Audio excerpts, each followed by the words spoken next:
la raison pour laquelle je suis ici. Évidemment, au tout début de la crise, Brigitte m'avait fait un petit coucou en me disant est-ce que tu veux faire un petit mot pour les membres du regroupement, pour les encourager? C'est vraiment difficile la première semaine. Alors, j'avais fait une petite capsule tout petite, je pense qu'elle a circulé. Puis après, ça m'a fait prendre conscience que, évidemment, j'avais un rôle à jouer au travers de ça. Puis, ben moi, comme beaucoup de monde, j'étais en confinement, même en quarantaine à ce moment-là, parce que je revenais de l'étranger pour un projet de recherche qui a été annulé. Alors, je voulais me rendre utile. Et puis, j'ai la chance, dans le cadre de mon travail, d'avoir une composante qu'on appelle le service aux collectivités. Donc, chez nous, c'est très valorisé c'est pas juste valorisé de l'extérieur, c'est valorisé de l'interne. On veut s'impliquer avec les gens avec lesquels on travaille, avec les gens avec lesquels on fait de la recherche, on enseigne. Donc, au bout d'un certain temps, j'ai réoffert à Brigitte, quel serait votre besoin? De quoi auriez-vous besoin de notre part, de ma part comme professeur, comme chercheur à l'UQAM en petite enfance, mais aussi comme équipe de recherche qui avons des ressources puis qui vont vous fournir de l'information aux besoins ou quoi que ce soit. Donc, on a discuté, Brigitte et moi et l'équipe de conseillères pédagogiques qui accompagnent, en fait, qui vous accompagnent. Et on en est arrivé à faire un peu la liste de certains sujets que je vais aborder aujourd'hui. Donc, je veux d'abord vous dire que ce que je vais aborder, c'est vraiment une énumération de plusieurs aspects qui nous apparaissent liés au contexte dans le fond, l'accompagnement en période de crise. Et aussi, c'est vraiment dans une perspective de bienveillance et non pas d'injonction, puis de recommandations, de vous dire ce que vous devez faire, mais plutôt de donner une espèce d'aperçu de ce qui est recommandé, de ce qu'on connaît au niveau de la recherche qui peut venir soutenir dans un contexte comme celui-là. Alors, j'y vais. D'abord, je veux vous dire que je suis vraiment très impressionnée par le travail extraordinaire que vous faites, particulièrement les équipes de gestion, les DG, les conseillers pédagogiques. Je sais à quel point vous avez été sollicités dans ce travail d'accompagnement-là au cours des dernières semaines. Puis, je suis vraiment impressionnée de ce que vous faites comme travail. Comme je le disais déjà à d'autres, je suis vraiment votre fan numéro 1, votre cheerleaders attitrée et j'aimerais vraiment, je suis vraiment fière en fait quand je vois tout ce que vous faites de notre beau réseau de la petite enfance puis de l'engagement que vous avez manifesté pour vos équipes, mais aussi surtout les enfants, les familles et l'accompagnement. Ici, évidemment, il ne faut pas comparer, mais si on compare avec d'autres réseaux, ben moi, je pense qu'on peut être particulièrement fier du réseau de la petite enfance. Évidemment, votre rôle comme leader, c'est un peu de diriger le vol, de diriger, tenir les troupes en forme pour passer au travers de cette crise-là. Vous le faites de manière exemplaire, avec beaucoup de courage, mais aussi avec beaucoup de sensibilité. Et c'est sûr que dans une période de crise comme celle-là, surtout au début, on doit trier parmi les urgences pour aller à l'essentiel. Et on a malheureusement tendance parfois à s'oublier un peu au travers de ce processus-là comme personne, parce que surtout quand on est leader, on pense aux autres en premier. Néanmoins, la crise est devenue chronique, ça s'installe, ça va s'étendre sur longtemps. Et il y a la perspective du déconfinement qui commence à générer du stress, mais qui va aussi s'ajouter à la fatigue et au stress qui a déjà été accumulé, et on doit s'en occuper. Alors, quelles sont les composantes du stress qui sont liées à cette crise-là? Je voulais faire un petit retour par rapport au modèle du stress de Sonia Lupien, que vous connaissez sûrement, qui s'appelle le CINE, qui aborde le contrôle, l'imprévisibilité, la nouveauté, la menace de l'ego comme étant des conditions qui amènent ou qui génèrent du stress chez la personne.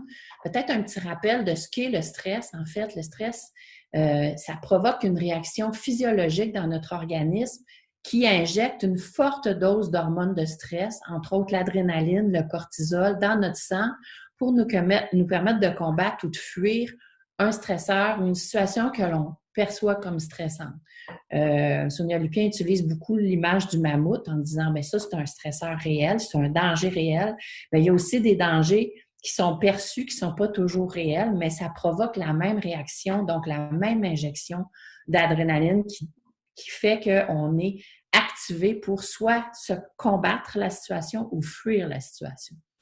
Quelles sont les composantes autour du stress à retenir, puis comment on peut l'illustrer? Si on regarde, puis on s'aperçoit en fait qu'on a vraiment une tempête parfaite au niveau du stress parce qu'on a toutes les composantes qui peuvent être stressantes dans la situation qu'on vit actuellement. D'abord, au niveau du contrôle. Le contrôle, ben, c'est avoir l'impression, la perte de contrôle, en fait, et fait qu'on a l'impression qu'on a peu ou pas de contrôle sur une situation. Par exemple, présentement, on n'a pas de contrôle sur la date du déconfinement. On ne sait pas combien de temps va durer le confinement. Donc, ça, c'est un manque de contrôle pour se préparer. Il y a aussi ce qu'on appelle l'imprévisibilité, c'est-à-dire un événement qui est inattendu ou le caractère imprévisible d'une situation.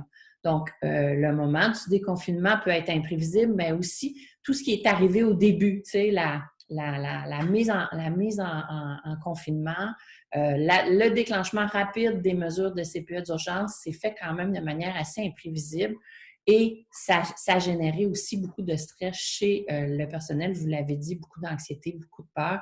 Mais ça a généré du stress chez vous aussi parce que vous avez dû vous mobiliser, travailler à régler ça. La nouveauté aussi est une condition qui amène beaucoup, qui génère beaucoup de stress chez les gens. Donc, une situation nouvelle ou une nouveauté comme celle-là, travailler dans les nouvelles conditions, avec des nouvelles mesures d'urgence, avec des mesures d'hygiène qui sont particulièrement plus compliquées, plus lourdes à mettre en place. Quelqu'un me disait tantôt, travailler avec moins d'enfants, ça peut amener des avantages, mais ça peut amener aussi des inconvénients. Les journées sont plus longues, on doit apprendre à s'adapter à ça. Donc, tout ça, c'est des éléments de nouveauté qui génèrent aussi du stress. J'ajouterais aussi que des fois, le stress peut être généré par un événement positif, mais là, on parle d'événements qui sont un petit peu plus difficiles. Parce que ça peut être stressant aussi de se préparer à se marier ou de se préparer à attendre à l'accouchement. Ça, ce sont aussi des nouveautés, des situations nouvelles. La menace de l'ego, le dernier élément qui provoque du stress chez l'être humain, c'est la composante qui est souvent la moins bien comprise. On parle d'une situation où on a l'impression que nos compétences sont remises en doute ou que nous-mêmes, on remet nos compétences en doute. Donc, par exemple, devoir faire une capsule vidéo pour son groupe ou encore pas pouvoir revenir aider les autres, donner un coup de main parce qu'on a des problèmes de santé et se sentir mal de ça. Donc, tout ça peut fragiliser l'ego. Puis, évidemment, tous ces éléments-là ne provoquent pas le même niveau de stress chez les personnes. C'est variable en fonction de nos acquis, de nos forces, mais aussi de nos vulnérabilités. Une fois qu'on a dit ça, évidemment, ce stress-là s'accumule avec le temps. Donc, c'est important au bout d'un certain temps. Puis, si on veut durer à long terme, parce que ça va être probablement plutôt un marathon qu'un sprint, cette situation-là, ça va s'étendre encore longtemps. Donc, c'est important de commencer à penser à vous, puis à prioriser du temps pour répondre à vos propres besoins. Comme un peu dans l'avion, en situation d'urgence, on recommande de mettre le masque d'oxygène à soi avant de le mettre aux autres. Bien, évidemment, ça prend de l'air pour soi pour en donner aux autres. Alors, à quoi on doit faire attention dans ces situations-là? Et quand le stress s'accumule et devient chronique, il y a des risques, il y a des risques que on devienne plutôt épuisé ou qu'on s'en aille vers l'épuisement professionnel.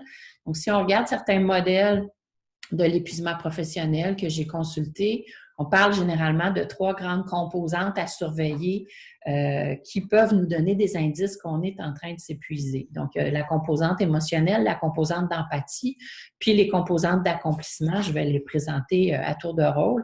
D'abord, la composante émotionnelle, mais c'est comment la personne perçoit le niveau d'exigence de son travail.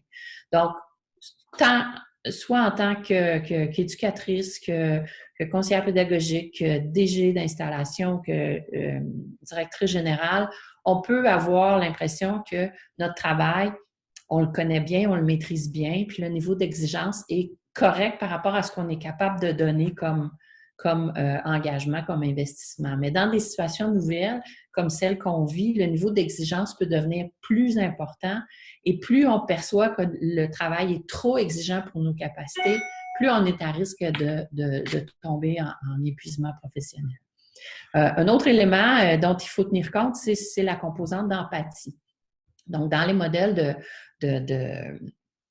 d'épuisement professionnel, on se rend compte que la perte d'empathie peut se caractériser par une baisse de considération positive pour les autres autour de nous. Donc, quand on commence à moins considérer positivement notre clientèle, ça peut être les patients, les collègues, les gens avec lesquels on travaille, ça veut dire que notre attitude commence à devenir un peu plus distante émotionnellement par rapport aux autres. Et ça, on peut l'observer aussi dans nos discours, les discours qu'on peut tenir. On est plus cynique, plus dépréciatif par rapport à notre travail, par rapport à notre entourage de travail. Et même, on peut développer ce qu'on appelle des espèces de comportements d'indifférence à l'égard des autres. Quand on est rendu qu'on a des pensées comme ça ou des comportements comme ça veut dire qu'on commence à être un petit peu trop fatigué de notre tâche, puis il faut voir à répondre à nos besoins davantage. Un autre élément qui est considéré par ailleurs comme une soupape ou un facteur de protection au niveau de l'épuisement professionnel, c'est ce qu'on appelle la composante d'accomplissement. Donc, ça, c'est ce qui assurera un équilibre en cas d'épuisement professionnel et surtout si on commence à être dans une situation de dépersonnalisation où on commence à avoir la composante d'empathie qui diminue. Si notre travail, on le juge qui est toujours épanouissant, qu'on croit ce qu'on fait, qu'on est fier de ce qu'on fait de notre groupe de travail, si on a un regard positif sur ce qu'on a réussi à faire dans la période actuelle, ça va nous protéger aussi de l'épuisement professionnel. Donc, à ce moment-là, valoriser des activités aussi de groupe qui favorisent aussi la solidarité à l'intérieur des gens, mais aussi qui permettent aux gens d'être fiers de ce qu'ils font, un peu comme tout ce qu'on voit dans les médias sociaux où les gens publient le travail qu'ils ont fait, les réalisations avec les enfants, avec les familles, bien, ça montre une grande fierté et cette fierté-là, elle est très légitime et ça contribue aussi à nous protéger de l'épuisement professionnel, soit individuellement ou collectivement. Dans les modèles que j'ai regardés au niveau du bien-être au travail, on nous parle beaucoup de l'importance de poser des actions pour nous-mêmes, pour nous protéger aussi de l'épuisement. Entre autres, on a parlé, j'ai découvert des textes qui parlaient beaucoup de l'importance de développer une certaine compassion envers soi. Donc, cette compassion-là, c'est une capacité, dans le fond, de se comporter positivement envers soi-même pour atténuer la souffrance qui est associée au stress ou aux difficultés qu'on rencontre. Donc, dans une situation difficile comme celle qu'on vit actuellement, on devrait essayer de faire preuve encore plus de compassion envers soi, puis ça devrait nous aider à passer au travers le défi et le stress associé au déconfinement, au confinement, mais aussi au déconfinement qui s'en vient. 3 aspects font partie de ce qu'on appelle la compassion envers soi. Il y a d'abord l'aspect de la pleine conscience. Donc, ce qu'on nous dit dans les écrits, c'est pratiquer la pleine conscience. C'est-à-dire, la pleine conscience, c'est accueillir le moment présent, voir les aspects positifs de la situation, un peu comme certaines l'ont dit, prendre le temps, prendre la distance aussi vis-à-vis de la situation. Ça peut être très aidant.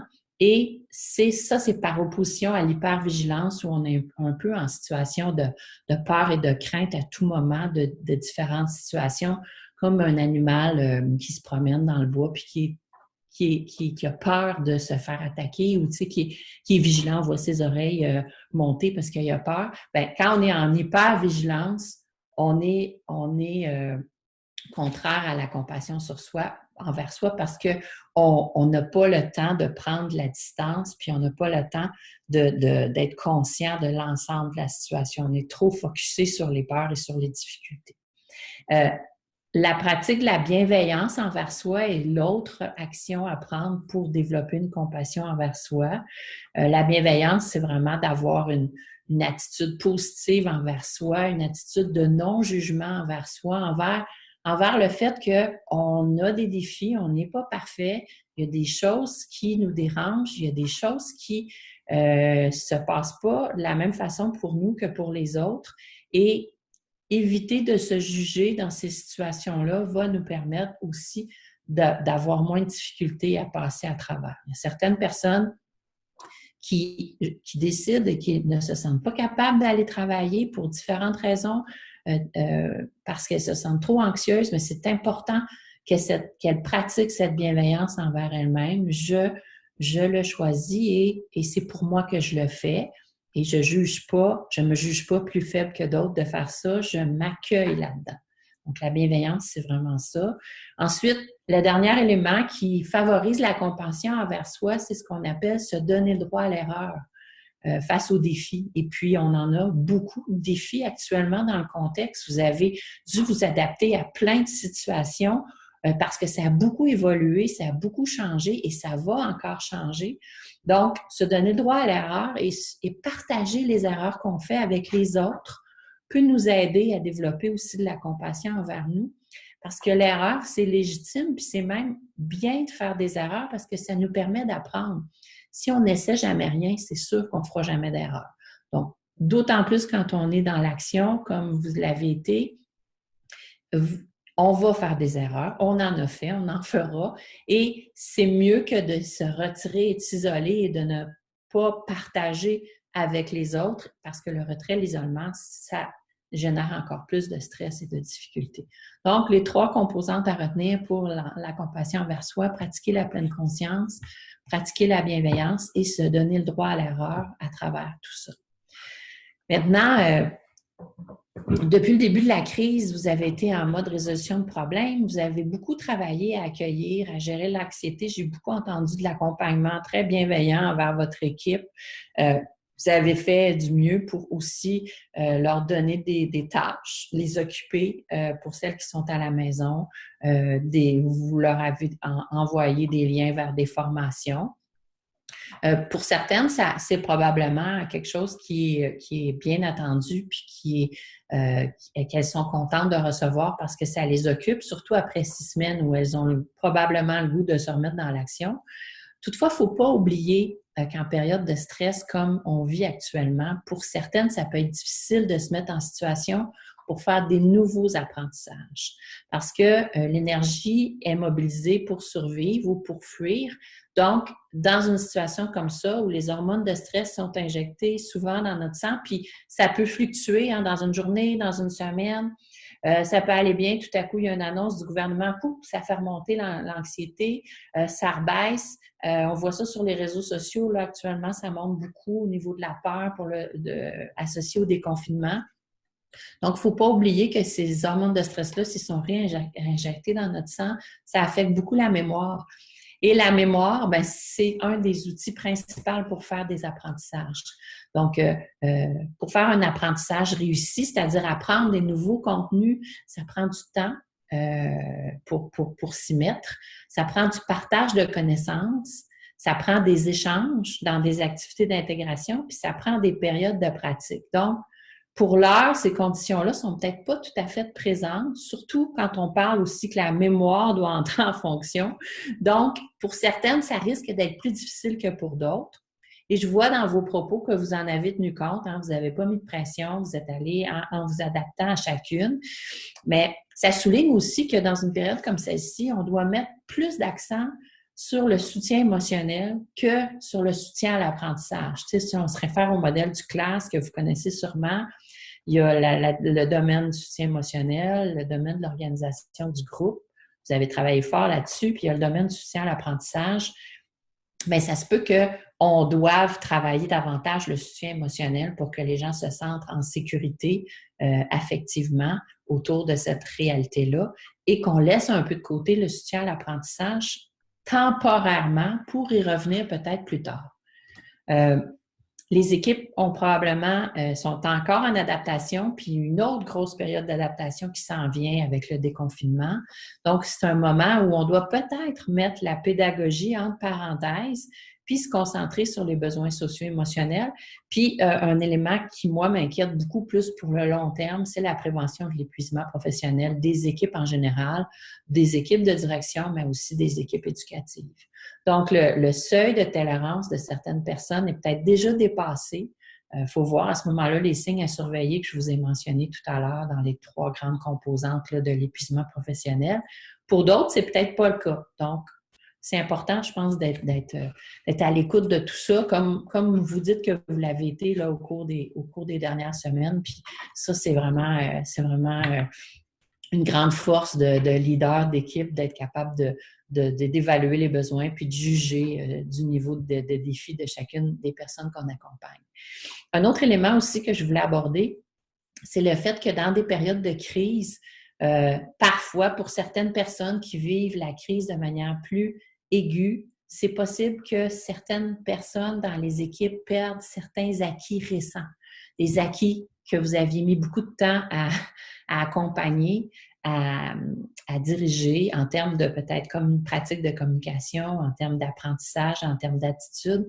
Quand on se retrouve dans une période de survie, ça se peut qu'on perde nos acquis puis qu'on revienne à notre éducation de base. Puis des fois, ben, on peut redevenir peut-être un petit peu plus rigide, un petit peu plus impatient. Donc, tous ces éléments-là peuvent aussi se transférer sur les relations dans l'équipe, mais aussi sur les relations avec les enfants. Peut-être pas tout de suite, mais peut-être à moyen terme puis à long terme. Donc, en conséquence, il faut peut-être un peu diminuer nos attentes envers nos équipes, envers les gens qu'on côtoie. Identifier aussi nos déceptions, si on en a, pour mieux les accompagner de manière bienveillante. Il y en a encore une fois plusieurs qui sont en état de survie. Et je pense que ça va se remanifester beaucoup dans les prochaines journées, les prochaines semaines avec ce qui va être annoncé pour le déconfinement. Dans ces contextes-là, les pressions à l'apprentissage et à la formation peuvent provoquer un certain sentiment d'incompétence pour certaines qui n'y arrivent pas et qui se comparent aux autres en se disant, mais comment ça, elle est capable de faire tous ces modules-là, puis moi, je suis pas capable de rien faire, j'arrive pas à me concentrer. Donc, l'ego se retrouve à être menacé à nouveau et là, on régénère encore du stress autour de ça. Donc, être conscient de ces réalités-là, ça peut être aidant. Donc, au final, puis j'ai beaucoup aimé ce que l'une d'entre vous a dit, elles ont besoin de temps. On a l'occasion, on a la possibilité actuellement de prendre le temps. Il y a moins d'enfants, mais ce temps-là, on peut l'utiliser pour faire le point sur la situation, pour réfléchir à nos pratiques, pour identifier aussi ce qu'elles ont appris sur elles ou ce que vous avez appris sur vous et sur les autres dans cette situation-là. Donc, ça se peut que pour certaines, ce soit un temps de reconstruction après ou présentement, parce qu'elles ont découvert des choses sur elles qui les ont surpris ou qui les ont déstabilisées. Bref, elles ont besoin d'un accompagnement humain plutôt que pédagogique. Donc, il y a aussi la transition qui s'en vient. Donc, cette transition-là, il va falloir l'accompagner, la préparer aussi. Donc, moi, je pense qu'on devra se préparer au déconfinement progressif comme on prépare une très grosse étape de changement dans la vie. On connaît la transition à l'école, on la prépare avec les enfants, mais il serait bien de penser à la préparer comme un passage important avec le personnel, avec l'équipe, nommer ce qui nous fait peur, donner beaucoup d'informations, comme l'une de vous l'a dit, je pense que c'est extrêmement important, mais ça va aussi préparer cette étape-là collectivement, ça va aussi permettre à tout le monde de se donner un peu plus de pouvoir d'agir, alors qu'actuellement, on ne sent pas qu'on en a beaucoup, donc avoir un petit peu plus de contrôle sur la situation puis faire diminuer le stress. Donc, au final, c'est un temps d'arrêt, une occasion unique de revenir à l'essentiel, comme certaines l'ont dit. C'est peut-être un temps aussi de se demander collectivement qu'est-ce qu'on veut retenir de cette crise-là, qu'est-ce qu'on veut aussi éliminer de nos anciennes façons de faire. Est-ce qu'on a réalisé qu'il y a des éléments de nos stratégies qui étaient peut-être futiles dans une situation comme celle-là, mais peut-être qu'on veut en profiter aussi pour faire du ménage dans nos priorités. Bon, justement, au final, pour prendre soin de soi collectivement et revenir à l'essentiel. Alors voilà, c'est le message que je voulais vous transmettre. C'est sur un PowerPoint, donc ce PowerPoint-là va vous être transmis par Brigitte là, à la fin de la rencontre, puis vous pourrez le réutiliser comme bon vous semble, soit vous-même avec vos équipes de gestion ou même avec les équipes éducatives, parce que la vidéo va être aussi accessible. Alors, merci beaucoup.